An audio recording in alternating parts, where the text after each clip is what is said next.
Хубаво е да имаме по-добра комуникация в дружеството, както отделните секции, така и да се събираме, да се виждаме. Миналата година имаше едно обучение на всички педагогически съветници, при което се видя така, че около 800 човека има в цялата страна, но така в перспектива важно е връзките между хората да започнат да стават реални, както... От Пламен Димитров разбрах, че под 100 от тях са членове на дружеството, т.е. на практика 10-15% от съветниците са членове на дружеството на психолозите. Да, така е, защото това е за психолози. Това са психолозите предимно в училище. Но така или иначе, някога нашите връзки бяха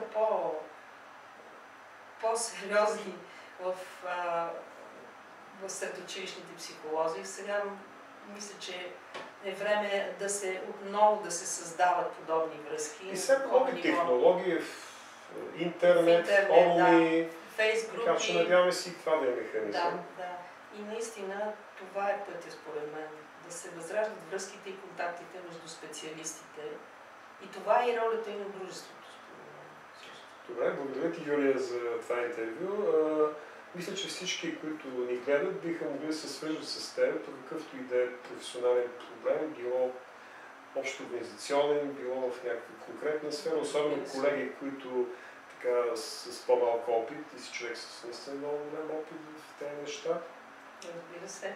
Ние ще публикуваме твои координати, с които можеш ти да им бъдеш полезен на всички, които искат това. Да. Благодаря ти.